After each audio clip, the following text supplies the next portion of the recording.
네, 그러면은 이제 첫 번째 주제인데요. 지난주 자산 시장에서 무슨 일이 과연 있었을까? 일단 지난주 시작을 할 때 월요일이 미국 쉬는 날이라고 말씀드렸죠. 노동절. 사실 이때 즈음에 연준 의장이 결정될지도 모른다고 했는데 결론부터 말씀드리면 아무 일도 없었습니다. 넘어갔고요. 그 다음에 중국의 수출 200, 호주, 캐나다의 통화정책회의, 그 다음에 유럽도 이제 통화정책회의 있었고요. 그 다음에는 이제 미국 신규 실업수당 청구 건수 정도가 있었다. 라는 거를 이제 말씀드리고 싶고요. 하루하루씩 한번, 네, 짚어보도록 하겠습니다. 일단은 뭐 안 좋은 얘기부터 드려야 될 것 같네요. 주말 동안 나왔던 뉴스 중에, 방탄소년단의 지민, 요 팬들이 비행기를 띄웠다네요. 요렇게. 제주에 비행기를 랩핑을 해가지고서 이게 얼마 들까요, 그쵸? 이렇게 띄웠더니 최근에 이제 가뜩이나 중국 정부에서 이런 걸 안 좋게 보는데 너네가 이래서 해야 되겠니? 라고 해서 요것과 관련이 되어 있는 중국 웨이보 계정이 60일 정지를 당했다라는 소식이 나왔습니다. 사실 이제 이런 게 좀 전형적인 조공 문화라고 얘기를 할 수가 있어요. 그러니까 좀 단어 어감이 안 좋죠. 조공을 한다. 근데 이제 팬들이 자체적으로 좀 요 인터넷 일종의 밈이라고 할 수 있는데 아예 뭐 우리가 이제 아티스트한테 이만큼 정말 우리가 살신성인 해가지고 다 한다. 뭐, 그런 정도로 뭐 받아들이시면 어떨까 싶고요. 사실 이제 최근에는 이런 것들도 있었어요. 제일 컸던 것 중에 하나가, 제일 최근에는 아이즈원 멤버였었던 장원영이 이제 4억에 달하는 선물을, 개인 선물을 받았습니다. 이렇게 보시면은 이제 생일 선물 목록들이 쫙 있어요, 이렇게. 네. 쫙 있어가지고서 요거 가지고서 이제 한 4억 원어치 정도 받았다. 뭐 이런 것들이 이제 뭐 소위 말해서 이제 저희가 조공이라고 할 수 있는데 대형사들의 경우에는 저희가 알고 있는 상장사들은 이런 식으로 이제 직접적으로 팬과 아티스트 간에 주고받는 거에 대해서는 막고 있어요. 이제 그러다 보니까는 이제 BTS 같은 경우에도 이렇게 팬덤이 비행기 랩핑과 같은 간접적인 방법으로 자신의 세력에 힘을 과시를 하는 거죠. 우리 팬덤도 이만큼 돈을 쓸 수가 있어. 그래서 이제 이런 것들의 사실은 대표적인 예라고 할 수 있는 거는 광고를 하는 거예요. 지하철 광고판. 저희 이제 대표적이죠. 지하철 타고 가다 보면 보입니다. 그리고 이제 더 크게 하는 걸로는 이제 뉴욕의 타임스퀘어. 거기에 아주 커다란 광고판들이 있잖아요. 거기에다가 이제 하는 건데, 이게 비단 이제 저희가 알고 있는 아이돌들만 하는 것이 아니라, 이제 또 저희 중년들의 아이돌이죠. 영탁 가수분 같은 경우에도 이렇게, 타임스퀘어에다가 광고를 걸더라고요. 자, 이게 일종의 좀 문화였었다는 거고 여기에 대해 가지고 제 중국 정부에서 칼을 빼들었는데 뭐 다시 한번 말씀드리지만 이걸 하든 안 하든 어차피 기획사 이익에 주는 영향은 제로이기 때문에 저는 뭐 이거를 그렇게 크게 보진 않습니다. 근데 이제 험한 소식들이 많이 나오죠. 그 다음에는 이제 중국 내에 한국 아이돌 팬클럽들이 줄줄이 정지를 당하고 있다. 특히나 공동구매에 활용되는 이제 SNS, 웨이보의 이제 응원, 뭐, 여기서 이제 공동구매를 보통 진행을 하거든요. 이런 것들 중에 다수가 정지를 당했다라고 이야기를 합니다. 실제로 다수가 정지를 당했고, 그들 중에 거의 대부분은 이제 30일 정지. 그러니까 지민, 관련된 곳이 60일이니까는 좀 세게 먹었다라고 볼 수가 있겠죠. 근데 이제 사실 현실은 어떠냐면 정지당한 곳도 많지만은 여전히 다수가 활동을 하고 있고요.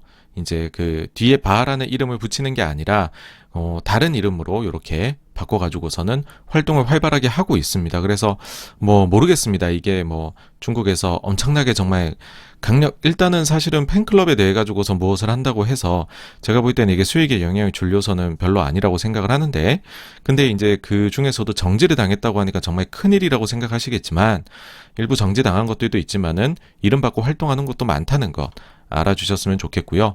그 다음엔 또 여기에 더 험한 소식이 나왔었죠. 뭐냐면 중국 정부에서 외국 국적의 연예인들 활동을 금지시키는 것 아니냐라는 것까지 나왔습니다. 그래서 뭐 황제의 딸에 이어서 황비용도 퇴출된다. 중국 연예계 칼바람이 불어닥치고 있다. 시진핑 주석의 공동부유로 인해서 제2의 문화 대혁명이 일어나는 거 아니냐라고 했는데 현실은 어떠냐를 말씀을 드리면요. 중국 국적을 포기하고 해외 국적을 취득한 과거 중국인을 대상으로 지금 이루어지고 있는 거고요, 이거는. 그러니까 뭐 이게 뭐 미국인이다, 일본인이다, 영국인이다 이런 데 이루어지는 게 아니고요. 그 다음에는 과거의 사건을 일으킨 대만이나 홍콩인을 포함한다 정도로 제한적입니다. 그러니까는 이게 뭐 한국인을 대상으로 한다 이런 거랑은 굉장히 거리가 멀다는 거를 좀 염두에 두셨으면 하고요. 그 다음에는 이제 주말 동안 나왔던 것 중에 좀 뭐 이게 사실 대출 받으시는 분들한테는 청천벽력 같은, 그러니까는 지금 분양받으신 분들한테 소식인데, 중도금 대출이 불가하다. 이거 정말 실화냐? 아무리 정말 그 대출 규제를, 그러니까는 우리나라에서 지금 이제 빚이 너무 빠른 속도로 늘고 있으니까 이거를 규제하는 뭐 방향으로 간다는 거는 뭐 당연히 이제 국가 전체적으로는 동의가 되기는 하죠. 빚이 너무 많아지면 또 갑자기 문제가 닥칠 수 있으니까. 근데 이거는 사실 이거는 조금 그렇잖아요, 그죠? 네. 청약을 받았는데 당첨이 됐는데, 물론 이제 밑에 한 줄은 적혀 있죠. 뭐 이제 건설사가 필수적으로 제공해야 되는 서비스는 아니다, 중도금 대출이. 그렇긴 하지만은 이게 막힌다라고 생각은 아무도 안 하셨을 거잖아요. 그쵸? 근데 지금 여기에 대해 가지고서 지금 정부가 또 칼을 대고 있다. 그럼 이제 여기에 대해서는 어떻게 보아야 되느냐라고 했을 때 저는 이런 생각을 합니다. 뭐냐면 지난주에 제가 한국은행 기준금리 인상에 대해서 코멘트를 하면서 이게 조금 정치적인 결정이 가미가 된 것일 수도 있고, 그렇다면 내년도 대선 직전까지는 굉장히 좀 타이트하게 나가는 모습을 보여줄 것 같다라는 거였고, 이거는 그렇다면 금리에 대한 것뿐만 아니라 대출에 대해서도 이런 식의 태도를 그때까지는 견지하지 않을까라는 것이고, 제가 볼 때는 뭐 지금의 정치 뭐 세력이라 해야 될까요? 여당이 이제 그대로 또 여당에서 나온 후보가 당선이 되거나 아니면 야당에서 후보가 당선이 된다. 뭐 어느 쪽이 되더라도 제가 볼 때는 만약에 이런 식으로 되게 강하게 규제가 들어가면 그런 것들은 또 풀리지 않을까. 그래서 뭐 내년도 2월 말까지 정도의 이슈이지 않을까라고 생각을 합니다. 미국은 일단 휴장이기는 했는데요. 이날까지가 이제 정부에서 지급하던 추가로 실업수당 주에 $300 종료가 되는 날이었습니다. 그래서 9월달 월간 고용 보고서가 과연 얼마가 나올지 이제 한번 지켜봐야 되겠죠. 이런 식으로 추가로 받던 돈들이 없어지게 되면 정말로 이분들이 그 고용 시장으로 뛰쳐나올지, 아니면은 뭐 정말로 코로나 이후에 세상이 바뀌어서 일을 안 하려고 할 건지, 뭐 그런 것들이 좀 결정이 한 달 뒤에는 될 것 같습니다. 그래서 이날은 뭐 별로 크게 별일은 없었고요. 화요일로 넘어가고 이제 그 한국에는 뭐 섹터별로는 영향이 있었지만 전체적으로 봐서는 큰일은 없었고요. 다음 날로 넘어가 보면요. 이제 7일 화요일에는 우리도 이제 위드 코로나를 본격적으로 이야기하기 시작을 했습니다. 10월 말이면 가능할 것 같다라고 했는데, 뭐 개인적으로는 굉장히 응원을 합니다. 그 백신이 수급이 좀 더 원활하게 돼서 저도 이제 다음 주에 백신을 1차 맞게 되는데, 다들 빨리 맞아서 그래서 10월 말이면은 좀 이런 부분들이 많이 풀려났으면 좋겠어요. 그 다음 두 번째로 이제 한국에서는 NC소프트 주가가 많이 내렸잖아요. 최근에 그 게임 출시한 게 반응이 너무 안 좋으면서 주가가 급락을 했는데, 그러자 NC에서 3년 만에 자사주를 사겠다라고 공시를 했습니다. 예정은 이제 30만 주, 금액으로는 거의 한 2천억 가까이. 그러니까 일부에서는 요거에 대해 가지고서 조금 이제 그 안 좋게 이야기를 하죠. 과연 이렇게 하는 것이 의미가 있느냐? 이거 혹시 니네가 게임할 때 아이템 쓰는 것처럼 약 1,900억짜리의 주식 강화 아이템 아니냐? 뭐 요런 우스갯소리도 있었는데 결과는 한번 지켜보시죠. 제가 뒤에다가 조금 더 적어놨습니다. 반전이 있어요, 여기에. 그 다음에 이제 중국에서는 수출입이 나왔는데 좀 서프라이즈입니다. 잘 나왔어요.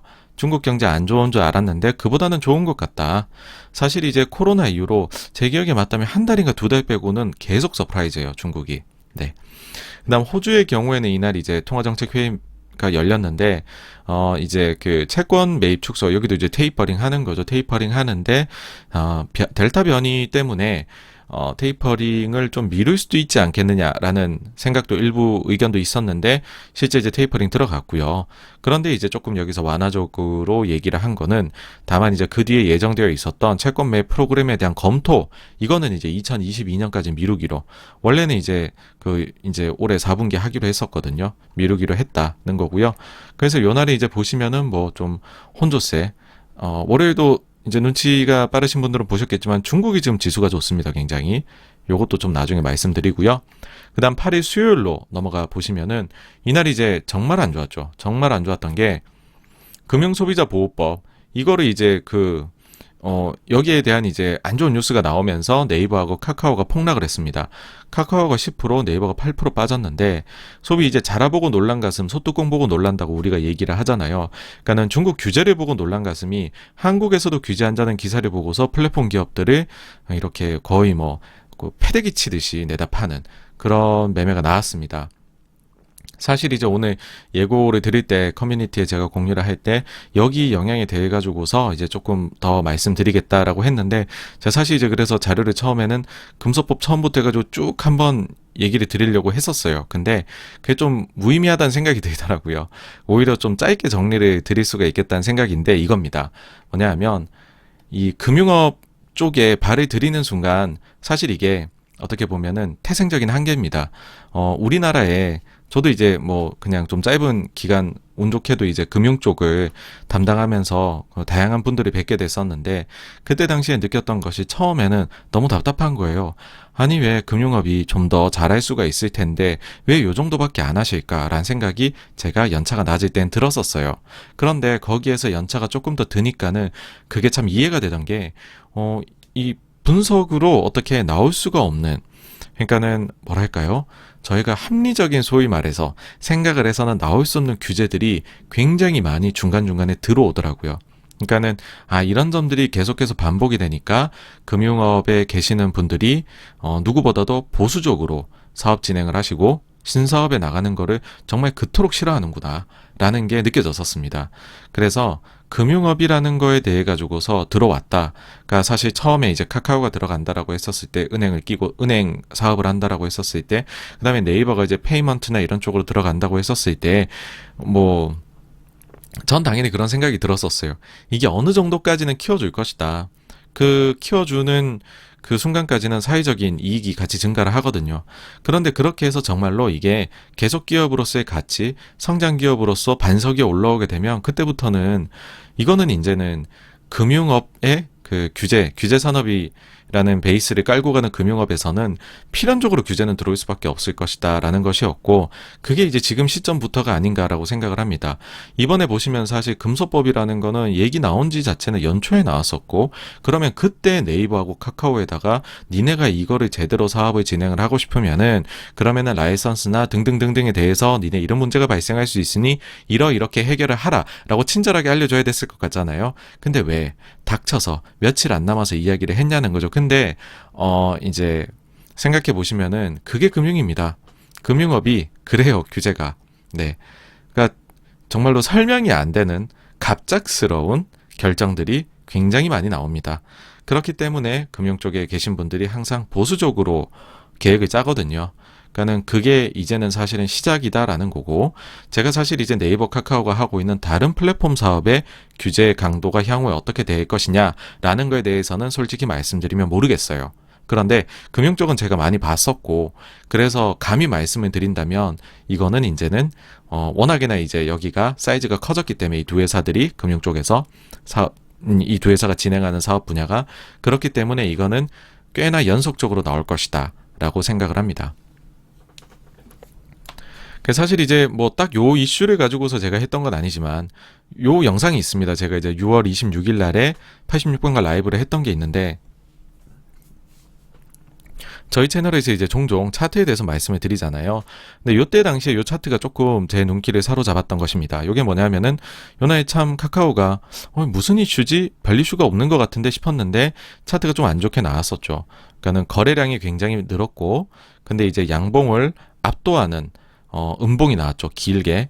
이렇게 되면 요거를 이제 저희가 차트 공부하신 분들은 초기에 배우시는 거죠. 하락 장악형 차트가 발생을 했고 강력한 매도 시그널이다라는 얘기를 하시잖아요.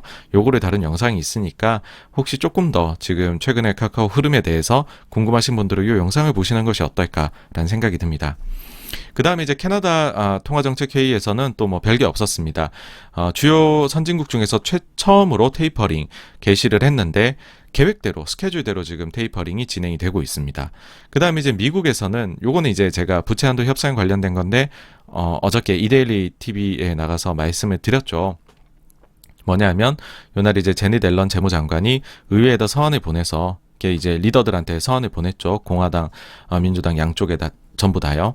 이게 미국이 이대로 나가면 10월 중에 디폴트의 우려가 있으니까는 부채 한도 협상을 빠르게 해주셨으면 좋겠다라고 이야기를 합니다. 여기에 대해서 조금 짧게 또 말씀을 드리자면 사실 이제 미국이 실제 디폴트가 난 적은 없죠. 지금까지 어쨌든 데드라인이 닥치면은 협상이 잘 이뤄졌습니다. 이번에도 디폴트가 날 것이냐라고 하면 그러지 않을 거예요. 왜 그러지 않을 수 있냐라고 하면은 미국이 부채 한도에 있어 가지고서 사실 이제 이게 예산하고 관련된 거기 때문에 총 상원 100명 중에 60명 이상의 찬성이 있어야지 요게 협상이 처리가 됩니다. 근데 지금은 50대 50이잖아요. 처리가 될 수가 없죠. 그런데 1년 예산 조정안을 이제 발동을 할 수가 있습니다. 그게 1년에 예산과 관련된 것 중에서 이제 지출하고 세입하고 부채 한도 각각하게 나눠가지고서 딱 한 번씩 사용을 할 수가 있거든요. 근데 10월 1일부터 미국은 회기가 새로 시작이 돼요. 그러니까는 10월에 넘어가가지고서 민주당에서 야, 우리는 그러면 예산 조정 절차 걸칠래라고 부채 한도를 거칠게라고 딱 선언하고 이거를 그냥 올려버리면 됩니다. 그러니까는 가능은 해요. 가능은 하나 근데 문제가 될 수 있을 만한 요소는 무엇이냐라고 했었을 때에는 일단은 예산 조정 절차는 잘 쓰지는 않아요. 그거를 왜 잘 안 쓰냐면 어쨌든 협상을 하라는 거죠. 그러니까는 아주 특수한 경우에만 사용을 하고 아닌 경우에 협의를 하라. 만약에 이거를 무차별 이렇게 이제 남용을 하게 되면 트럼프 대통령 같은 이제 어떻게 보면 독부의 장군 같은 사람이 나타나서 자기 하고 싶은 걸 다 해버릴 수도 있잖아요. 사실 실제로 트럼프 대통령도 그렇게까지 예산 조정 절차를 많이 사용은 안 했거든요. 그러니까는 이제 이거를 쓰는 거는 보통의 경우에는 정치적인 부담으로 여당에 다가오게 됩니다. 그리고 또 하나 지금 미국이 민주당이 겪고 있는 문제점은 3.5조 달러에 대해 가지고서 지금 예산안, 바이든 인프라 법안이죠. 그거를 통과시키려고 노력을 하고 있는데 공화당에서는 엄청나게 반대를 하고 있는 게 현실이란 말이죠. 그럼 이것도 예산안을 그러면은 내년 10월 회기 딱 넘어가자마자 야, 그러면 이거 우리 또 예산 조정해가지고 통과시켜버리자 라는 식으로 가버리게 되면 이제 1년밖에 안 남았어요. 중간 선거가. 근데 이제 그걸 앞두고서 가뜩이나 바이든 대통령 지금 지지율이 아프간 전쟁 철군하는 것 때문에 많이 떨어져 있는데 근데 독선적인 모습을 너무 많이 보인다. 이거는 이제 중도층 표심에는 굉장히 안 좋은 거죠. 특히나 지금 아니 돈을 저렇게까지 계속 푸는데 또 더 풀려고 하고 좀 너무 무책임한 것 같아 라는 생각을 심어줄 수가 있다는 거죠. 그래서 일단 제가 생각할 때는 최대한 협상을 진행하려고 노력을 할 겁니다. 그리고 정말로 디폴트 이제 딱 빠지게 된다라고 한다면은 하루 이틀 전에 어떻게 해서든 통과시킬 겁니다. 그래가지고서 디폴트 안 되게는 할 거예요. 근데 문제는 저희가 2011년에도 봤지만은 그렇게 너무 가까이 가가지고서 협상을 하게 되면 시장 걱정하게 된다는 거죠.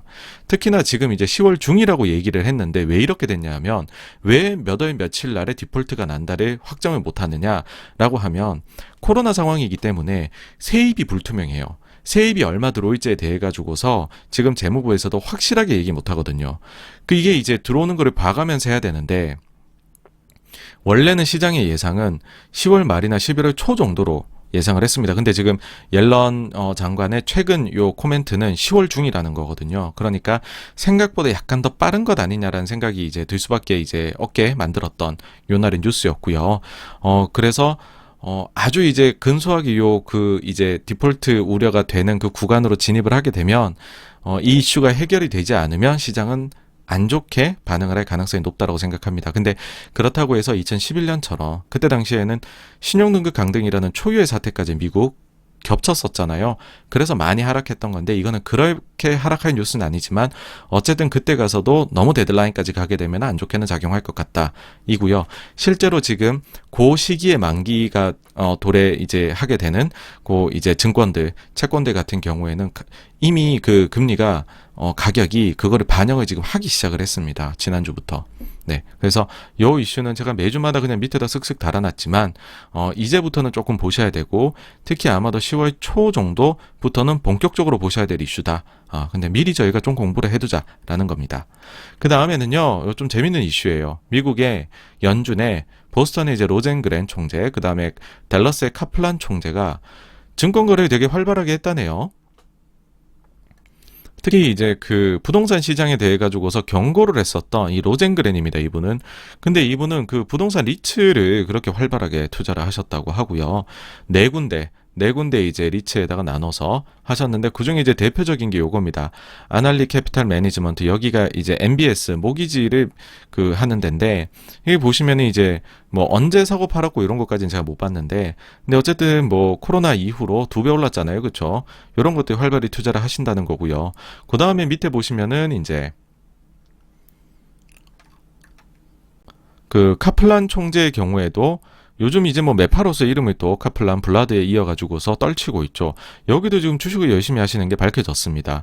요번에 이제 그 자료를 좀 살펴보면 이 자료를 공개하는 게 우리처럼 몇 주를 우리도 그렇잖아요. 고위관직자나 고위관료나 이런 사람들이 이런 분들이 뭐 재산 신고나 뭐 할 때 정확하게 하잖아요. 몇 주를 가지고 있다. 근데 여기는 보니까 정확하지는 않아요. 미국은 조금 애매하게 합니다. 아니 많이 애매하게 해요. 이분이 아마 제 기억에 맞으면 골드만에서 임원하신 분인데 원래 그럼 재산이 많겠죠. 근데 재산이 훨씬 또 늘어나셨다는 게 느껴지는 게 보세요. 지금 이제 보유하고 있는 게 목록이 일단 목록부터 보죠. 목록이 애플, 알리바바, 아마존, 보잉, 쉐브론, 그다음 델타, 뭐 그다음 쭉쭉쭉쭉쭉쭉 다 들어본 이름들이에요. 그쵸? 뭐 다 들어본 이름. 테슬라도 있어요. 그다음에 S&P 500 ETF 쭉쭉쭉쭉 해서 뭐 버라이즌도 가지고 있고 뭐 이렇습니다. 야구단도 가지고 계세요. 야구단. 캔자스시티. 야구단에 지분 일부를 갖고 계신 거죠. 부럽습니다. 야구단에. 어쨌든 근데 이게 이제 보유하고 있는 거를 목록을 보시면은 이 포트폴리오가 거의 뭐 플랫폼의 가치주. 그래서 바벨 전략으로 어떻게 보면 가장 인기 있는 전략을 사용을 하셨다 그래서 야 요런 거를 회의 때도 설마 유도를 하셨나? 그런 생각이 잠깐 들었고요. 이런 생각이 이제 들다 보니까는 이제 그 요런 기사가 나오는 거죠. 이해 충돌이 이거 있는 거 아니냐. 연준 위원들이. 근데요 사실 카플란의 놀라운 점은 보유 물량입니다. 보유 금액. 보세요. 이제 보유 금액에 대해서 1000에서 5만 불. 5만에서 25만 불. 이 구간으로 설정되어 있어요. 정확히 몇 주나 얼마가 아니라. 근데 100만 불 이상이죠. 죄다 100만 불 이상이에요. 몇 개입니까 이게? 30개가 넘는데 죄다 대부분이 100만 불 이상이에요. 100만 불이 뭐 101만 불인지 200만 불인지 1000만 불인지 어떻게 알겠습니까 이게. 그쵸? 그런 상황인데 이 100만 불 이상이 얼마인지를 어느 정도 유추해 볼 수 있는 거는 있어요. 뭐냐 하면 요거는 이제 그 보유하고 있는 가치고 금액이고 그다음 요거는 거기서 발생한 수익이에요. 수익의 대표적인 거는 배당을 받은 거겠죠, 여러분. 애플로 배당을 받으셨어요. 배당을 받으셨는데 얼마? 50만 불 이상을 받으셨어요. 50만 불 이상. 근데 애플이 배당 수익률이 자사주를 많이 매입 소각하는 거지 배당 수익률이 높은 회사는 아닙니다. 여기 배당 수익률이 0.6% 정도거든요. 역산이 가능하시죠. 그쵸? 배당으로만 50만 불 이상을 받아갔다. 근데 애플이 배당 수익률이 1%가 안 된다. 그러면은 어마어마한 물량을 가지고 계시겠죠. 그쵸? 어마어마한 물량. 그래서 이게 지금 문제가 될 수 있다라는 거고 여기다가 지금 카플란의 경우엔 더 문제가 되는 거는 뭐냐 하면 이거는 이제 매매 내역이에요. 매매 내역인데 애플, 알리바바, 아마존 등등등등등 아까 보셨던 이름들 있죠. 요것들을 사고 팔고를 여러 차례 반복하였다. 금액이 100만 불 이상. 그러니까는 지금 보유를 한 것도 금액이 천문학적이어서 놀라운데 더욱 놀라운 것은 연준위원으로서 그러니까 자산시장에 지금 가장 큰 영향을 미치잖아요. 근데 이거를 엄청나게 사고 팔았다는 거예요. 이것도 뒤에서 조금 더 말씀드리겠습니다. 여기까지만 하고요. 그 다음에 이제 미국의 제임스 블라드 매파를 자청하고 있죠. 근데 살짝 한 발 물러났어요. 뭐냐 하면 원래는 내년도 1분기 안으로 테이퍼링 끝내자 했어요. 9월에 얘기하고 10월에 시작해서 내년 3월까지 끝내자. 근데 고용보고서가 쇼크로 나왔잖아요. 이걸 보고 좀 놀라신 것 같아요. 그래서 내년 상반기까지 테이퍼링 끝내자. 1분기가 상반기 3개월 늦춰졌습니다. 그 다음에 이제 다음 주에 저희가 그 소비자 지수를 보게 될 텐데, 이제 그게 매월 중순쯤에 나오죠. 그 전화께. 근데 그거를 조금 빨리 이제 분위기를 파악해 볼 수 있는 게 있다고 늘 말씀드리죠. 오영업일제 이제 그 중고차가 지금 워낙 중요하게 작용하다 보니까, 이제 소비자 물가에 매나임 지수 나오는데 이게, 이제 오영업일제 나왔습니다. 나온 거 보니까 역시나 또 좀 꺾였어요. 그래서 중고차 쪽의 노이즈는 계속 좀 줄어들 것 같다라는 거고요. 물가에서요. 뭐 하여튼 그래가지고서 이날은 조금 전체적으로 약세였었고 금리도 조금 빠졌다는 거고요. 그다음에 이제 목요일에는 한국 증시는 제일 중요했던 건 뭐 이제 그 쿼드러플 위칭데이 내 마녀의 날 뭐 선물 옵션하고 이제 만기일 요게 이제 그 됐는데 요게 보시면은 이제 여기서 주목해야 될 건 전 요거라고 생각을 했어요. 뭐냐면 코스피 200이 요번에 특례 편입이 된 게 크래프톤하고 카카오뱅크고 제외가 된 게 JW 중해제약하고 락앤락이에요. 근데 크래프톤하고 카카오뱅크가 보시면은 지금 어떤 상황이냐라고 했었을 때, 그러니까 이 회사들의 뭐 밸류에이션이 어떻다, 미래 가치가 어떻다, 그래서 주가가 어떻게 되어야 한다. 타겟 프라이스가 얼마다 이런 걸 제외를 하고요. 수급만 보자는 거죠. 수급만.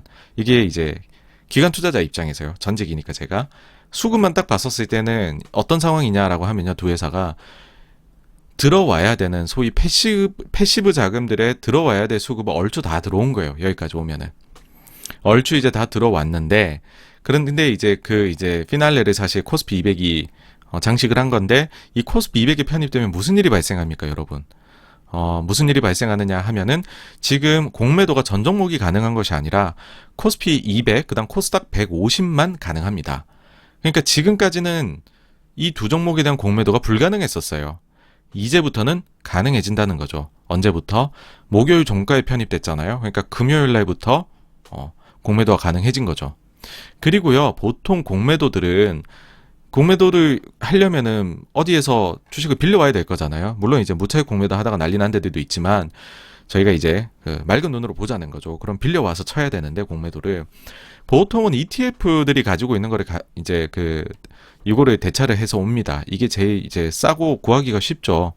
근데 이런 식으로 얼추 패시브 자금 성향의 것들에 다 요 두 종목이 포함이 됐다는 것은 다수의 ETF에서 샀다는 거고, 다수의 ETF가 크래프톤 카카오뱅크를 금요일부터 공매도를 하겠다라고 하면 적극적으로 빌려줄 것이라는 거죠.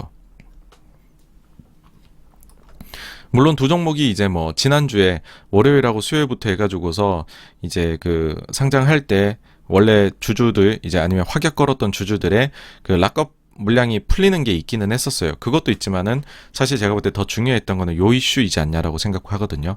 그럼 실제로 공매도 어느 정도 됐느냐라고 하면 그 전에 공매도 없었겠죠, 당연히. 뭐 시장 조성자 제도를 활용한 약간의 것들만 있었는데 몇만 주 수준이고요, 진짜. 근데 금요일에는 공매도가 어마어마하게 나옵니다. 크래프톤이 23만 6천 주, 카카오뱅크가 234만 주가 나와서요. 크래프톤은 1거래량의 30% 좀 안 되고 카카오뱅크는 30% 거의 한 중반 정도가 공매도가 나왔습니다. 이거를 사실은 그 전부터 분위기를 좀 알 수 있는 게, 공매도를 하려면 먼저 빌려야 되잖아요. 그러니까 대차를 해놔야 되거든요. 대차하려고 하는 물량이 보이세요, 지금? 전날에? 급증합니다. 그러니까 그 전에 비해서 6일, 7일, 8일도 많이 늘어난 거거든요. 근데 9월 9일 날에는 정말로 야, 우리 한번 공매도 한번 세게 해보자 이러면서 확 빌린 거죠. 그리고 지금 놀라운 건 카뱅은 더 빌렸어요. 보니까는 카뱅은 한번 누군진 모르겠지만은 대차게 한번 숏 해보자라는 생각을 하는 것 같습니다. 그리고서 이제 그 제외가 되는 종목들, 코스피 200에서 제외가 되는 종목들은 그럼 앞으로 공매도를 못 하잖아요, 여러분. 그럼 요거는 어떻게 하겠습니까? 요거는 이제 공매도가 회수를 해가야죠. 소위 말해서 쇼커버를 해야 됩니다. 보니까 이제 9월 8일 기준으로 공매도 잔고가 각각 34만 주, 37만 주입니다. 시장 전체적으로 보게 되면은 그러면 이렇게 초대형주의 공매도가 가능해지네? 어떤 일이 벌어졌을까? 시장 전체적으로 지금 공매가 좀 늘었어요. 그래서 저희가 이제 5월 초에 공매도가 재개됐을 때 맨 처음에 시작하자마자 딱 첫날 친 게 고점이었어요. 그 이후로 전체적으로 보시면은 코스피하고 코스닥을 합친 겁니다. 지금 공매도 금액인데요. 그게 좀 줄어들었었어요. 줄어들어서 하향 안정화가 되어 가다가 최근에 꿈틀꿈틀하는데 이제 지금 크래프톤하고 지금 요날 증가한 거는 이제 카카오하고 네이버 때문이고요. 그 다음에 증가를 한 거는 지금 여기서 한 단계 더 지붕도 있고 하이킥한 거는 이제 크래프톤하고 카카오뱅크이다. 그래서 실제로 지금 그 거래대금, 코스피하고 닥하고 합친 거래대금 대비해서 코스피, 코스닥 합친 공매도 금액 비중을 보시면은 거의 다시 이제 보이시죠? 처음에 이제 4%대로 시작을 했다가 내려와서 2% 정도에 안착을 했다가 다시 이제 3% 중반으로 올라가고 있는 상황이다라는 거고, 제가 볼 때는 요게 꽤나 조금은 추세적으로 요 정도는 계속 가지 않을까라고 그러니까 이렇게 낮아지지는 않을 것 같아요. 예. 그 다음에 이제 중국에서 물가 발표가 있었는데, 소비자 물가는 예상치를 하회했습니다. 1%가 아니라 0.8이 나왔고요. 생산자 물가는 예상치가 9로 높았는데 그것조차도 넘어서는 9.5%가 나왔습니다. 이러니 당연히 하는 생각이 중국이 물건 만들어서 미국에 수출하는 거를 미국이 소비를 하잖아. 그러니까 중국의 생산자 물가가 오르게 되면 미국의 소비자 물가도 오르는 거 아니야? 라는 식으로 이제 인플레의 구조적인 현상이다라는 논쟁이 재점화가 됐죠. 근데 저는 누누이 말씀드리지만 중국의 생산자 물가와 미국의 소비자 물가는 별 연관관계가 없다라고 생각을 하고 있습니다. 그 이유는 미국이 워낙에나 경쟁 시장이고 전 세계 모든 물건이 들어오기 때문에, 이거는 중국의 기업들이 물가 올라가는 거를, 원래 이제 물가 올라가면 가격도 그만큼 올려 팔아야, 그래야지 제가 돈을 벌잖아요. 근데 제가 지금 생산자 물가는 올랐는데 판매할 때 물가 못 올린다. 그러면 제가 마진이 줄어들게 되죠. 근데 저는 그냥 마진이 줄어들 것 같아요. 왜냐하면 미국에서 가격을 인상을 시킨다. 경쟁 시장인데 그거는 이만큼 올린다. 어렵다고 생각합니다. 네. 그 다음에 이제 중국은 보시면은 우리나라 증시는 끝나고 있고 중국 증시는 열려 있는 상황에서 게임 파노, 모든 게임 파노가 게임 이제 그 허락, 어프로벌이 금지된다. 라는 기사가 나왔습니다. 그래서 이날 텐센트가 8% 이상 급락을 했고요. 항생지수도 이날에 2.3% 하락을 했습니다. 여기서 잠깐 저희가 이제 그 빡세게 지금 중국이 규제를 게임에 대해 하고 있잖아요. 그 이후에 지금 청소년들의 중국의 근황이 어떤가? 어떤 게임인지 아시죠? 슥 보시면은 네, 요 학생이 이제 그 일주일 만에 게임을 해서 그 로그인 하자마자 참았던 울음을 터뜨렸다고 하는 거고, 근데 그 다음에는 이제 이런 것도 사진이 돌더라고요. 이제 게임 못하니까 밖에 나와서 이제 카드 게임 하고 있는. 그래서 이거 보니까 그런 생각도 들더라고요. 야, 이거 게임을 이만큼이나 막아버리면 온라인 게임을, 보드 게임을 하려나? 전자 오락실에 가려나? 저희 이제 어릴 때를 생각을 하는 거죠. 이제 저는 중학생 때 컴퓨터 게임 처음 해봤거든요. 그 전에는 못 해봐서, 그 전에는 초딩 때는 뭐라고 놀았느냐 생각해보면 이랬던 것 같아요. 전자오락실, 비비탄 총으로 이런 거 게임하고 놀고, 아니 여성이면 인형놀이 같은 걸 하려나. 그래서 요런 것들이 혹시나 반사수혜로 잘 되려나 하는 생각이 요 사진을 보고 좀 들긴 했습니다. 그 다음에 이제 유럽의 통화정책회의인데요. 사실 별거는 없었어요. 별거는 없었는데, 일단은 요게 열리기 전에 어떤 이슈가 있었냐 하면은 PEPP라고 하죠, 저희가. 네, 그 팬데믹 이머전시 펄처스 프로그램이라고 합니다. 이제 유럽도 테이퍼링에 들어가는 거죠. 자, 이제 22번 주 PEPP 테이퍼링 발표하나 주목할 점은 이런 식으로 나왔었습니다. 그리고 실제로 테이퍼링 발표를 해요. 그런데 뭐라고 하느냐? 22 PEPP 테이퍼링이 아니라 속도 조절, 테이퍼링은 아니야. 크리스틴 라가르드 이제 유럽 중앙은행 총재죠. PEPP 속도 완화 결정, 테이퍼링은 아니야. 테이퍼링은 아니래요. 테이퍼링은. 실제로 이 발언을 한번 보시죠.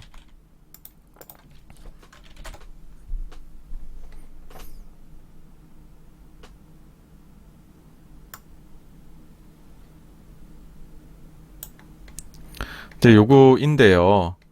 보시면은 이제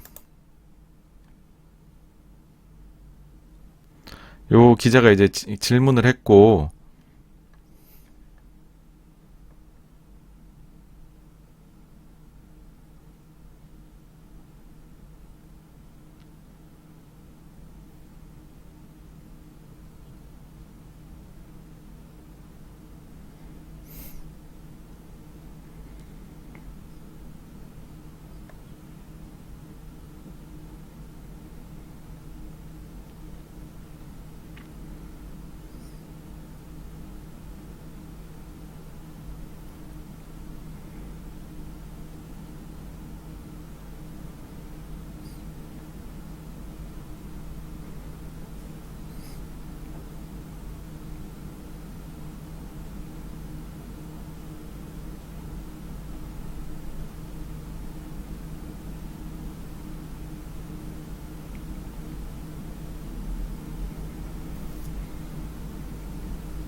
지금 아무 소리도 안 들리시나요?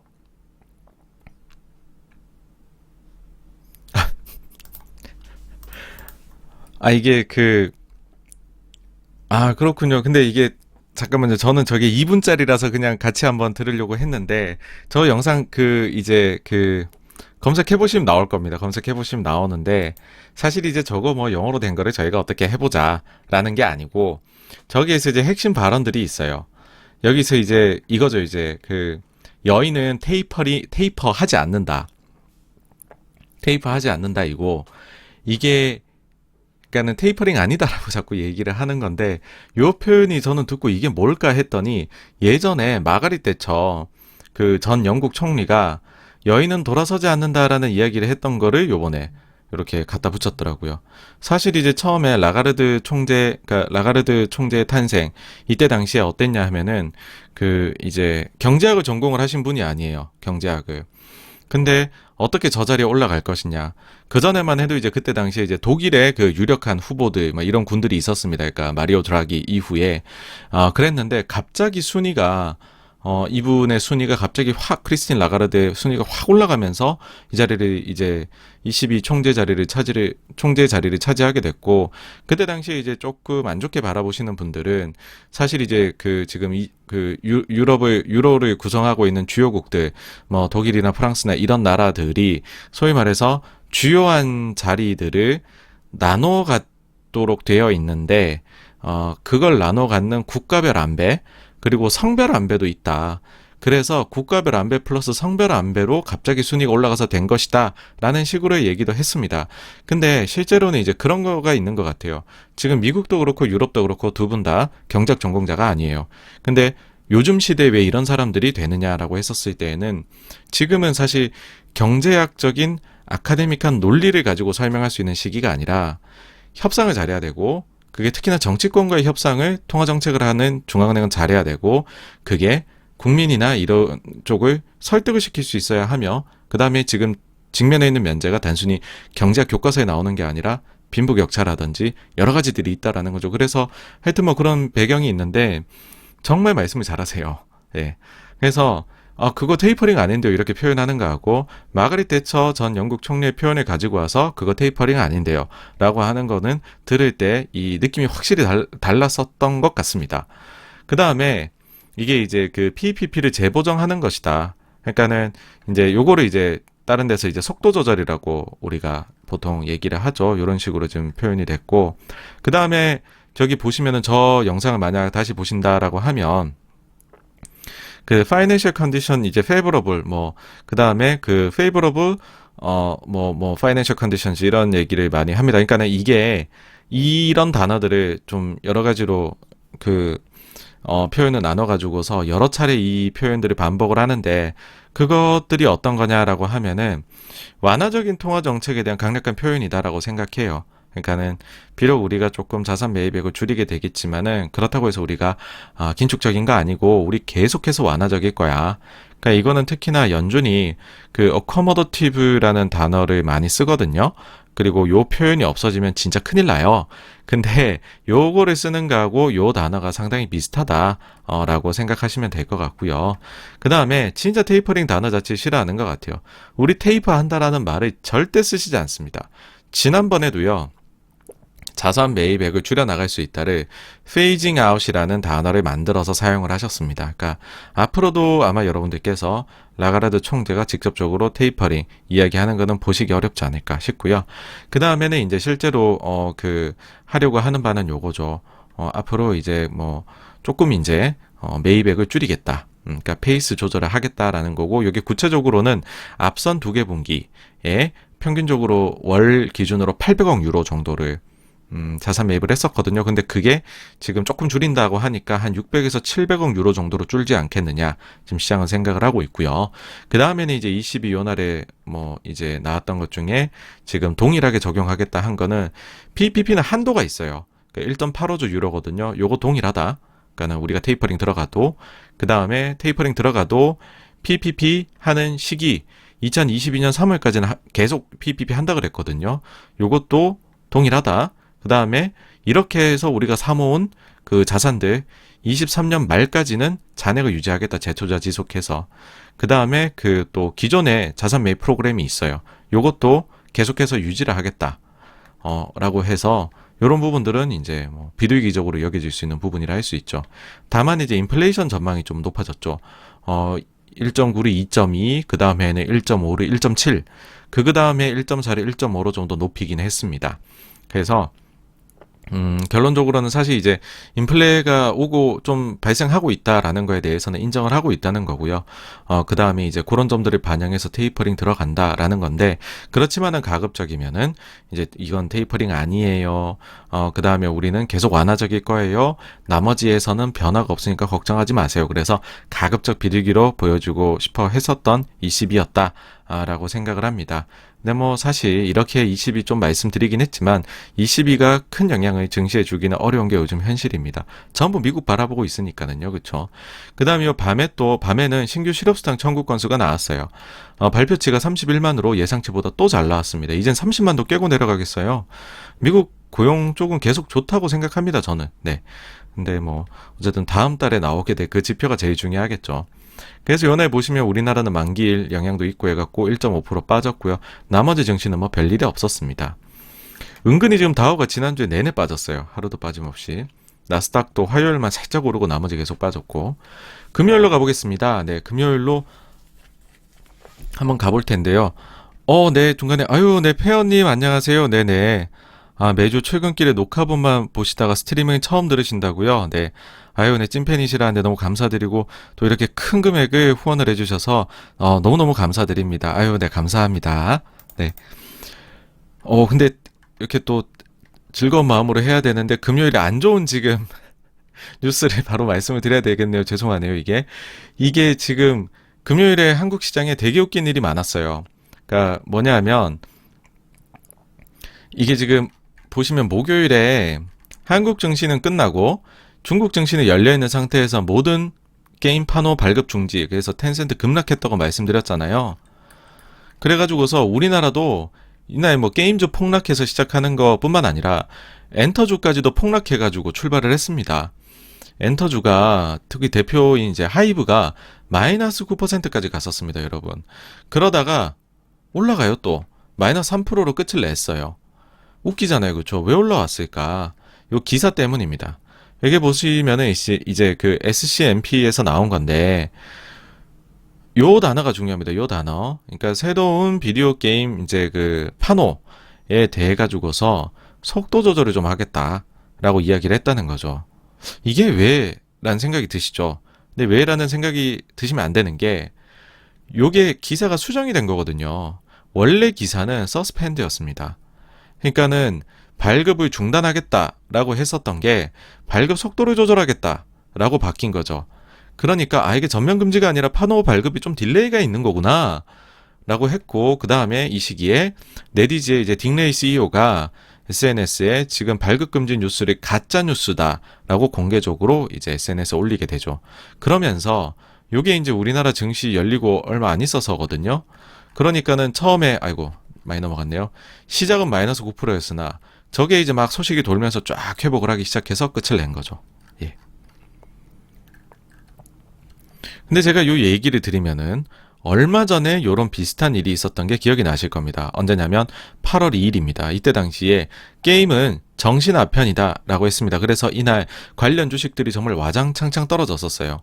근데 오후에 슬금슬금 반등을 했습니다. 왜? 이 기사가 내려가요. 정신아편이란 기사가 내려가고 없어지는 거죠. 그 다음에 텐센트가 그 시기야 참 동일하게 해가지고서는 게임 관련해서 우리가 그냥 알아서 자율 조치할게요 해서 자율 조치가 발표가 돼요. 텐센트하고 관련된, 직접적으로 관련된 두 가지의 매우 나빴던 뉴스들. 근데 그게 반나절도 안 지나서 다 수정이 됐다는 거죠. 이런 생각이 전 조심스레 들었습니다. 지금 중국 쪽에서 아주 전방위적인 지금 안 좋은 뉴스들이 나오고 있죠. 규제들이 나오고 있는데, 근데 그럴 때마다 사람들이 뭐 알리바바는 뭐 지금 마윈이 잘못한 게 있고, 그 다음에 디디 추싱은 처음부터 미국에다가 상장하지 말라 그랬는데 했고, 그 다음에 교육 기업들도 뭐 지금 중국에서 교육 관련 부담이 얼만데 영어나 이런 것들 너무 과도하게 했고 이런 얘기들을 합니다. 근데 텐센트 같은 경우에는 정부하고 관계가 되게 좋다고 들었는데 왜 자꾸 규제를 맞을까?인데, 근데 다른 플랫폼하고 다르게 텐센트는 규제가 나올 때마다 즉각적으로 어떤 대응을 하고 일단 기사는 내려가고 수정이 되는 그림이 지금 2번 나온 겁니다. 그래서 제가 볼 때에는 향후에도 뭐 텐센트 하면 게임이지 않겠습니까? 대표적으로 게임 관련해서 중국 쪽에서 잡음이 나오면 야, 요거는 일단은 매수 신호일 수도 있겠다라는 생각이 들고요. 그리고 텐센트 같은 경우 지금 적극적으로 대응하고 있습니다. 자사주 매입을 막 발표를 했죠. 그래가지고서 주가가 보시면은 각종 규제 우려로 디디 때부터 해가지고 쭉 빠졌었는데 어느샌가 회복을 하고 있습니다, 지금. 네, 금요일 날도 2%가 올랐죠. 그래서 어느샌가 텐센트는 살짝 올라오고 있다. 예. 그 다음에 NC소프트입니다. NC는 자사주 매입을 발표를 했는데 그러고 나서 다음 날에 보합으로 끝난 것 말고는 또 내려가요. 계속. 주식이 강화가 안 되네요. 왜 그렇죠? 1900억을 쓰는데. 특히나 이거 보시면은요, 요 발표했을 때 취득 예상 기간이 9월 8일에서 12월 7일, 불과 3개월밖에 안 되고요. 뭐 1년 동안 사겠다 이게 아니에요. 3개월 동안 사겠다 이고, 그 다음에 예정 주식수가 30만 주, 취득 금액이 1,900억으로 정말 작지가 않고 큽니다. 이 정도면은 3개월 아니면. 거기다가요, 요번에 보시면은 지금 9월부터 12월 사이에는 여러분 추석도 있고요. 그 다음에 대체 휴일도 있어요. 그래서 3개월이라고 하지만은 영업일이 요 사이에 60일밖에 안 됩니다. 그러면 영업일 기준으로 보면 일별로 5만 주씩 사야 되고요. 그리고 폭락 전에 일별 거래량으로 보게 되면 거의 한 40에서 50%. 그 다음에 폭락 후엔 지금 거래량이 많이 늘어났죠. 그걸로 봤었을 때는 일별로 거의 한 10% 가량 거래되는 거래량을 지금 자사주로 n분의 1로 나눴을 땐 사야 되는 그런 큰 물량을 발표를 한 겁니다, 여러분. 근데 왜 이게 안 올라가느냐라고 하면 놀라지 마십시오. 아직까지 자사주 안 사고 있습니다. 자사주 신청한 내역이 한 번도 없어요. 자사주 발표한 이후에. 그래서 조심스레 이런 생각이 듭니다. 아직 NC소프트도 확신이 없는 것이 아닌가라는 생각입니다. 다음으로 이제 미중에서 좋은 얘기가 좀 나왔습니다. 바이든하고 시진핑 90분간 통화를 했다라고 해요. 7개월 만이다라고 하고요. 바이든 취임 이후 2번째라고 합니다. 뭐 여러 가지 내용들이 있는데 비의도적 충돌 피하고 싶다. 이게 대표적으로 지금 헤드라인에서 뉴스들에서 잡고 있는 것 같고요. 그 다음에 이제 경쟁이 분쟁이 안 돼야 된다. 대립된 세계가 피해를 입는다. 뭐 이제 글로벌 탑2끼리 아주 좋은 얘기를 나눴네요. 그 다음에는 이제 뭐 하나의 중국 정책에 대해서 바이든이 좋은 얘기 해줬죠. 하나의 중국 정책에 대해서 변경할 생각이 없다. 중국이 제일 원하는 것 중에 하나고 중국이 내줄 수 없는 것 중에 하나잖아요. 하나의 중국. 이렇게 얘기를 했습니다. 그래서 사실 뭐 이런 얘기 한다고 바로 세상이 달라지는 건 없습니다. 근데 86권가는 미중 관계에 있어서만큼은 맑은 눈을 계속 가지고 있어요. 뭐냐면 트럼프 당시에 미중 무역 분쟁이 있었고 1단계 합의가 됐습니다. 그래서 1단계 합의를 이행을 하고 있는 중이고요. 양국이. 그래서 중국산이 미국으로 들어갈 때 다수에 대해서 관세가 지금 부과가 되고 있습니다. 86권가는 맑은 눈으로 이 관세는 바이든 정부 내에서는 없어질 것이다 라고 생각한다고 여러 차례 이렇게 제가 영상을 만들어서 말씀을 드렸어요. 그러면서 그 이유는 중국 입장에선 당연히 관세 없애고 싶을 것이고 미국 입장에서도 관세를 없애고 싶어 하기 때문에 미국의 필요에 의해서 차입해될 관세다라는 표현까지 썼습니다. 왜냐하면 여러분 중국산을 수입해서 쓰죠. 근데 그 수입해 쓰는 중국산에 높은 관세가 부과가 돼 있으면 그게 소비자 물가로 일정 부분 반영이 될 수밖에 없겠죠. 그러니까는 그 관세만 없어져도 소비자들의 그 복지라고 해야 될까요? 혜택? 그런 것들이 증가할 수 있는 거고 지금 미국이 가지고 있는 경제 쪽에서 통화정책 쪽에서 가장 아킬레스건이 물가 상승률이 가파르고 이게 잘못하면 구조적일 수 있다. 이런 의문이지 않습니까? 그거를 해소해낼 수 있는 카드라는 거죠. 그래서 이 카드는 제가 볼 때는 물가가 이런 식으로 우려를 계속 나타내는 한 바이든에서는 없애고 싶을 것이다. 관세를. 그렇게 생각합니다. 그래서 이제 요거 나올 때까지만 해도 글로벌 증시가 이제 우리나라는 비록 뭐 안 좋게 끝났지만 미국 증시하고 선물 지수는 막 올라가고 있었어요. 상황 좋았어요. 근데 분위기가 조금 이상해집니다. 뭐냐면 생산자 물가가 미국이 나왔는데, 물론 이제 소비자 물가보다는 굉장히 중요도가 떨어집니다. 근데 그래도 이 높게 나오는 거는 달갑지는 않거든요. 금리에 대해 인플레에 대해 걱정하는데 예상치가 8.2인데 그보다 조금 더 높게 나왔고요. 그 다음에는 이제 그 애플에 대해 가지고서 미국 법원에서 그 이제 앱 내에서의 결제 이거를 강제하는 거는 위법이다. 외부 결제도 허용을 해야 된다. 이게 이제 그 에픽 게임즈하고 지금 애플하고 싸움이 붙은 그 결과로 나온 겁니다. 근데 물론 이제 최종은 아니고요. 여튼 이래가지고서 이날 애플이 3.3% 빠졌습니다. 사실 그렇죠. 이제 애플의 힘이라는 것은 어디에서 나오느냐라고 했었을 때 소위 말해서 앱마켓 운영하면서 통행세를 30% 뜯어가는 게 최고잖아요. 그렇죠? 근데 이거를 이제 문제 제기를 했고 니네 이제 강제로 하지 말고 외부 결제도 자유롭게 할 수 있도록 해줘라 라는 이야기를 한 거죠. 실제 그런 그 비중이 어느 정도나 되느냐라고 하면은요, 이제 카테고리별로 매출액을 나눠줍니다. 근데 그 중에서 이제 그 서비스 내에, 서비스로 분류된 건 내에 지금 이제 인앱 결제하는 부분 플랫폼 매출액이 들어오게 되거든요, 애플은. 그래서 정확하게 이게 전부 다 이 관련된 매출은 아니에요. 다른 것들 이렇게 있는 건데. 근데 어쨌든 요쪽이 보시면은 전체 매출액에서 차지하는 비중은 약 한 20% 정도. 근데 마진이 기가 막혀요. 마진이 기가 막히다는 게 이렇게 아이폰, 아이맥, 아이패드 뭐 이런 것들 웨어러블 이런 것들 다 팔아가지고서 올린 마진이나 그러니까는 매출액에서 80% 차지하는 것들이 이익에서 차지하는 비중은 60%, 60에서 한 70%. 그 다음에 나머지 20% 매출 차지하는 서비스에서 나오는 이익이 30%대라는 거죠. 실제로 그래서 이 GP 마진율을 보시면은 서비스 쪽은요, 이게 이제 그 규모의 효과가 엄청나게 나올 거잖아요. 그쵸? 재작년에는 60%였던 게, 그 다음에는 63%가 됐고, 작년에는 66%로 올라왔고, 올해도 이게 조금 더 올라오고 있어요, 마진율이. 그러니까는 사실은 이익으로 봐서는, 매출로 봐서는 얼마 안 되지만, 사실 모두가 알고 있죠. 요 사업이 진짜 애플의 꿀이라는 거를. 근데 이익으로 봤었을 땐 마진율은 엄청나게 큰데, 기여도가 큰데, 요 부분에 대해 칼질이 시작됐다. 야, 이게 돌림노래 같습니다. 그죠? 중국이 먼저 플랫폼 맞고, 한국도 맞고, 그 다음에 지금 미국이 이제 맞기 시작을 한 거죠. 근데 일단은 뭐 여러 군데 기사에서는 뭐 애널리스트 분들 뭐 해외 그쪽에서 인터뷰하는 자료들을 보면 이 영향이 단기로 봐서는 약 한 4%, 그러니까 이렇다고 해가지고 외부 결제가 엄청 활발해지진 않을 거다라는 거죠. 그래서 4%, 장기로 봐서는 1% 정도에 불과하다라고 했지만은 사실 이게 워낙에 이제 그 뭐 민감한 이슈다 보니까는 일단 지켜봐야 될 것 같고, 그 다음에 반대로 이제 그러면 일단 에픽게임즈 같은 경우 이제 비상장이니까 주가 반응을 우리가 알 수가 없고요. 근데 이제 게임 회사들이 좋죠. 이렇게 되면 게임 회사들이 지금 앱에 뜯기는 수수료 부담이 엄청 큰데, 그래서 이제 블리자드하고 EA가 2%씩 각각 올랐다. 하지만 또 그게 크게 오르진 않더라고요. 그 다음에는 이제 연준 이제 그 위원들의 주식 보유 내역 공개됐고, 이 기사의 결말이 이날 나옵니다.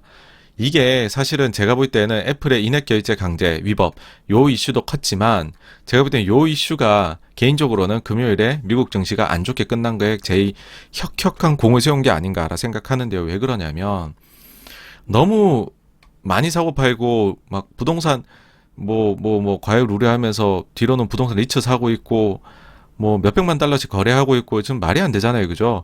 그러니까는 강경파 엘리자베스 워런 민주당 상원 의원이 포문을 엽니다.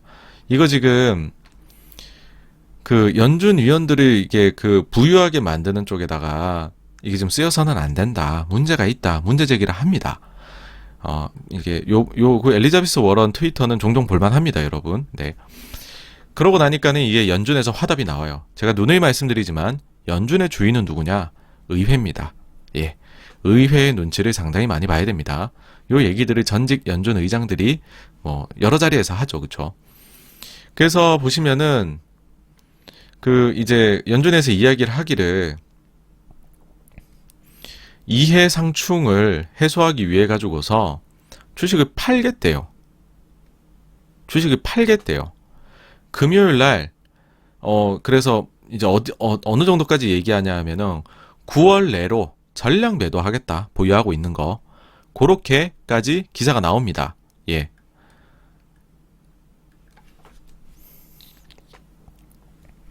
그러니까 요런 이제 짤들이 돌아다녀요. 9월까지 주식을 팔아야 되네, 내가 가지고 있는 거를. 그래, 데이터를 봤더니 9월에 테이퍼 선언하고 10월부터 시작해야 되겠네 라고 하지만 뒤로는 주식 다 갖다 팔아. 그러니까 이게 뭐냐면 연준 위원들이 주식 갖고 돈을 많이 벌었다는 거죠. 돈을 많이 벌었는데 그들이 이제 주식을 가지고 있을 때는 자기네들이 주식을 올리기 위해서 최선의 노력을 다하겠지만 지금 이제 이런 게 밝혀지고 엘리자베스 워런의 저격을 당하고 연준에서 이해상충을 해소하기 위해서 9월 내로 주식 다 팔겠습니다 라고 이야기를 했다며, 그러면은 연준 애들이 뭐 테이퍼링이 됐든 긴축이 됐든 빨리 하는 거 아니겠냐는 거죠. 주식 다 팔고 얘네 무포지션인데 얘네가 뭐 그렇게까지 뭐 특히나 뭐 엄청난 그런 뭐랄까요 뭐 자긍심과 이런 거를 가지고 오직 미국 국민들의 국률이 여겨 뭐 이렇게 하겠냐는 거죠. 자기들의 이익을 위해서도 많이 움직이는 사람들이지 않겠느냐. 특히나 카플라는 보니까는 뭐 골드만 출신이고 이렇던데, 그럼 얘네가 무포지션 현금 비중 100% 되면은 정책을 뭘 하겠냐. 데이터를 봤더니요, 9월달에 테이퍼링 이야기하고 10월부터 시작해야 되겠어요. 시기를 좀 앞당겨야 되겠네요. 다 팔았었거든요, 저는. 이런 식의 이제 조롱이 나오게 된다는 겁니다. 예. 하여튼 뭐 저는 그렇더라고요. 이게 사실 뚜렷한 방향성이나 지표 발표 이런 것들 없었고, 애플의 인앱 결제 관련해서는 안 좋은 뉴스는 맞지만 그래도 게임주들이 그에 상응하게 더 많이 오르고 그런 것도 아니었던 상황이었다라는 걸로 봤었을 때는 제 생각에는 연준의 부자들, 연준 위원 중에 부자들이 주식을 다 팔겠다고 하니까 증시가 아래로 급하게 내려간 것이 아닌가. 사실 저 기사 나오고 딱부터 그거 있거든요. 이렇게 그 그래프가 있는데, 그래프에서 저 이제 그 전체 보유주식을 다 팔겠다라고 나온 때부터 굉장히 빠르게 촥 내려갑니다, 증시가. 그럼 우리가 궁금한 거는 제롬 파월이겠죠. 제롬 파월은 어쨌든 그래도 수장이 더 궁금하잖아요, 그렇죠? 제롬 파월 보시면은 저희가 이제 여기 들어가시면 미국의 이제 그 정부 윤리국에 들어가시면 검색이 가능하세요. 여기 이제 홈페이지 들어가셔서 요거죠, 요거. 네, 그 금융 자기 가지고 있는 거 공시한 거 여기에서 내역에서 찾아보실 수가 있고요. 이 들어가 가지고서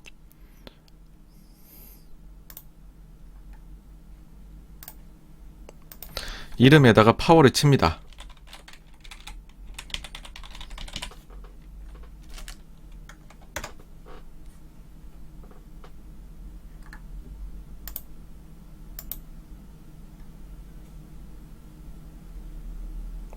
그럼 이 제롬 파월이 나오죠, 그쵸? 요 5월 달에 발표한 연간 보유 내역, 요거를 한번 살펴보면은요, 여기도 보시면은 보유하고 있는 밸류에 대해 갖고서 구간으로 이렇게 나와요. 근데 아까 전에 100만 불 이상은 다 퉁쳤잖아요, 카플라는 보면은. 근데 연준 의장이니까 의장은 조금 더 디테일하게 나옵니다. 100에서 500만 구간 이런 거 있고, 보시면은 주식을 어마어마하게 가지고 있어요. 원래 연준 의장 취임할 때부터 1000억대 부자였거든요. 근데 부가 계속 늘고 있죠, 지금. 미국 주식이 잘 나가니까. 근데 보유 자산의 상당수를, 그러니까는 과반 이상을 주식으로 갖고 계신 분이거든요. 근데 특히나 미국 쪽 비중이 높고, 쭉쭉쭉 보시면은 나머지들은 뭐 그냥 뭐, 예, 잔챙이라고 할 수 있고, 제일 큰 게 있습니다. 넘어가다 보면. 요거거든요. S&P 500 ETF를 500만 달러에서 2,500만 달러 사이를 갖고 있다라고 합니다. 이것도 뭐 다 정리해보는 것도 의미가 있을 수 있겠지만은 뭐 파월이 그냥 주식 많이 가지고 있다라는 건 워낙 많이들 알고 계시기 때문에, 네. 그래서 S&P 500이다 파월은, 네. 뭐 그 정도 보시면 되지 않을까. 그 다음에 요번에 이제 연준 총재 중에서 메스터 총재가 어떤 얘기했냐면 이미 테이퍼링이 위한 두 가지 상황 조건을 다 갖추었다라고 이야기를 합니다. 이건 좀 놀라웠어요. 왜냐하면 인플레 조건은 갖췄는데 고용 조건은 못 갖췄다고 잭슨홀 미팅 얼마 전에 있었던 잭슨홀 미팅에서 파월이 얘기를 했는데, 근데 메스터 총재는 고용도 갖췄대요. 굉장히 매파적이죠, 발언이. 그리고 요번에 이제 월스트리트 저널에서 보도가 나온 게, 근데 페드에 이제 그 누군가가 이야기하기를 11월에 테이퍼링을 시작을 해서 내년 중순에, 내년 중간 정도, 내년 중간 어느 때 즈음에 완료하는, 것으로 보인다라고 이야기를 했습니다. 일반적으로 지금 생각하기는 11월에 시작해서 내년 9월에 종료 정도를 보시는 것 같아요. 근데 조금 앞당기는 거죠. 이렇게 되면. 네. 하여튼 뭔가 잔펀치들이 많아요. 좀 약간 기분 나쁜.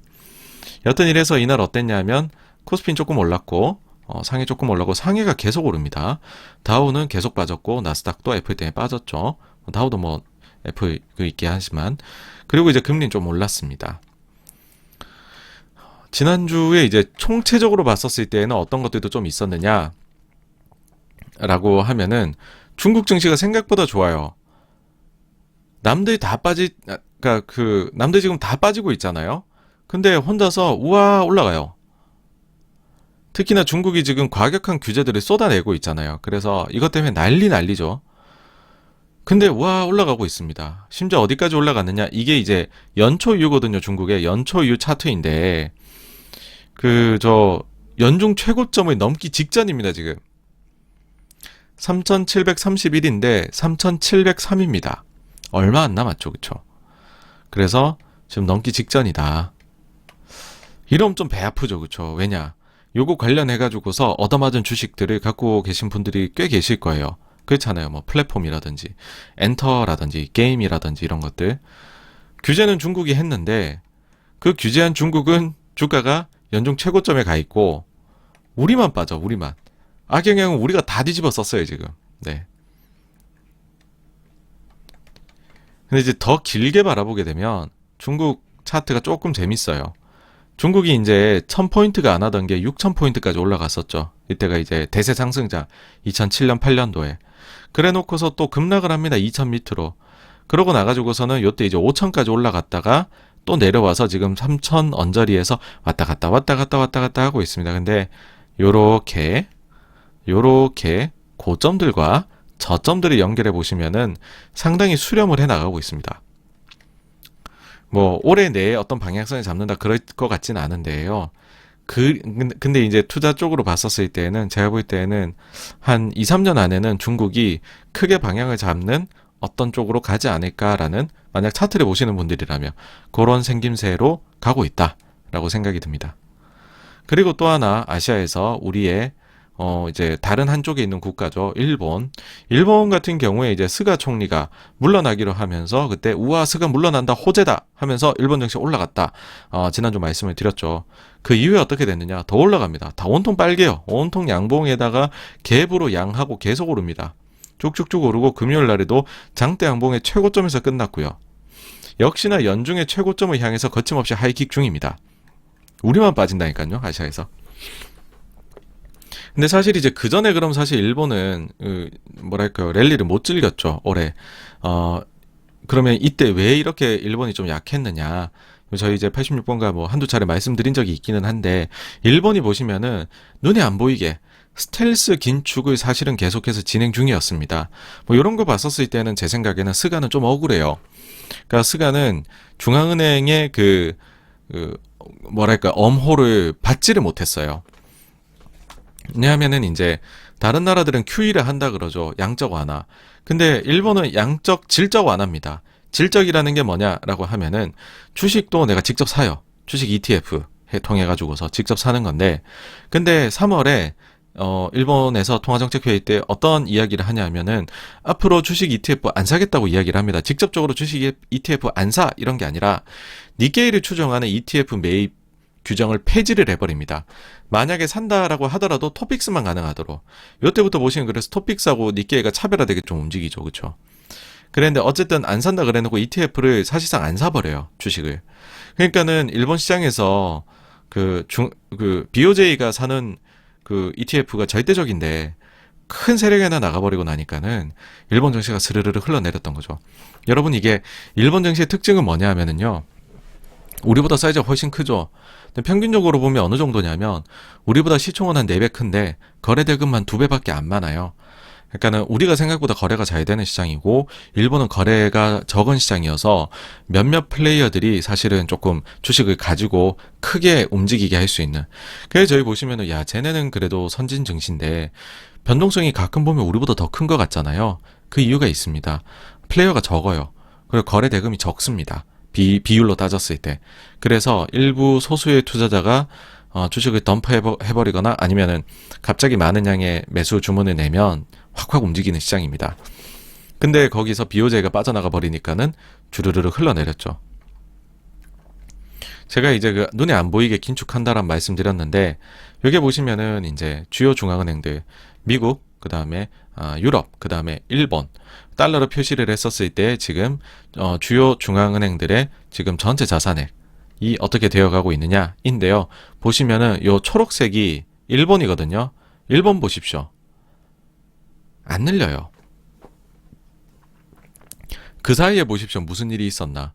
우리가 흔히들 미국을 많이들 뭐라 하죠. 이제 아유 저 미국의 연준 애들은 정말 무책임하게 자산 매입을 하는구먼 하시겠지만은 여기 더 무책임한 애들이 있습니다. 유럽이요. 이래 썼습니다 지금까지. 네. 그러니까 일본은 하여튼 좀 이제 요 구간 딱 어떤지 보이세요 지금? 스가 총리 구간이에요 지금. 스가 총리 구간. 스가는 통화정책의 그 달달한 열매를 누려보지를 못했습니다. 좀 불쌍하더라고요. 그 다음에 이제 그 채권, 미국채 금리 보시면은 지금 51선하고 미국채 비교를 해보면 51선의 탈환을 위한 한 번, 두 번, 세 번의 시도 끝에 올라섰어요. 올라서고서 이제 안착을 과연 할 것인가. 요걸 한번 보셨으면 하는데 뭐 그래봤자 박스권이다는 거고요.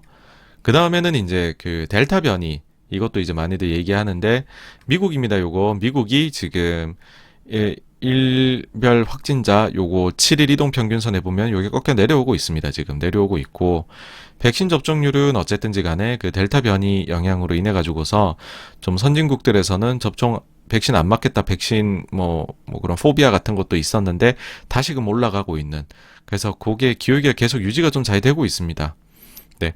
어느새요, 일본이 요거 이제 2차 접종까지 다 완전 접종한 거거든요. 2차까지 맞은 그 비중을 하는 건데, 그 일본 접종 안 된다 그랬는데 어느새 지금 미국 수준까지 올라왔습니다. 물론 이제 미국이 처음에 빠르게 맞다가 워낙에나 지금 그 안 맞는 사람들이 있긴 한데, 그래도 미국도 기울기가 보시면 살짝은 올라와 있거든요. 근데 어쨌든 일본이 좀 빠르게 해가지고, 뭐 일본 이런 얘기 드리는 이유는 그래야지 우리나라 아티스트들이 공연할 수가 있습니다. 실제 지금 일본에서는 공연 재개를 좀 한 것 같던데, 우리나라 아티스트들이 이제 대규모 공연장에서 공연 과연 언제 할 수 있을지 일본이 빨리 좀 백신 맞았으면 좋겠고요, 개인적으로는. 그 다음에 이제 돌고 돌아서 이제 총평을 종합적으로 해보면, 사실은 이제 미국의 경우에는 22일에 있을 그 또 통화정책회의를 기다리고 있는 것 같다. 그래서 앞으로도 슬렁슬렁 저쯤에서 움직일 것 같다는 거고요. 그 다음 중국하고 일본은 정말 귀신같이 반등을 했다. 신고가 부근에 왔기 때문에 한 번은 그래도 뚫는 모습을 보이지 않을까라는 거고, 한국은 보니까는 미국에서 안 좋은 이슈 나오면 그 악재가 적용되고, 중국에 안 좋은 이슈 있으면 그게 적용되고, 우리 왜 이렇게 안 좋은 것만 계속 다 적용이 될까? 안타까움이 남는 그런 한 주였습니다. 그 다음에 이제 다음 주는 소비자 물가 제일 중요하겠죠. 화요일 날 나오고, 목요일에 이제 신규 실업수당 청구 건수, 그 다음 소매 판매 나옵니다. 그러니까는 이제 지금 미국 소비자들이, 미국이 어쨌든 소비로 돌아가는 국가니까 잘 되고 있는지 봐야 될 것 같고요. 그리고 부채 한도 협상은 계속 봐야 되는 이슈, 연준 의장도 누가 될 것인가 계속 봐야 되는 이슈. 그리고 이제 그 다음 주에는 보시면 한국이 추석이 있고, 그리고 추석 우리 마지막 날에 미국 FOMC에서 우리가 추석 끝나자마자 FOMC 바로 정통으로 얻어맞거든요. 네. 그렇다는 거 염두에 두시고서 다음 주에 주식시장을 바라보시면 네, 어떨까 생각합니다. 여기까지가요, 지난주 자산시장에 대한 내용이었고, 다음으로 넘어가겠습니다.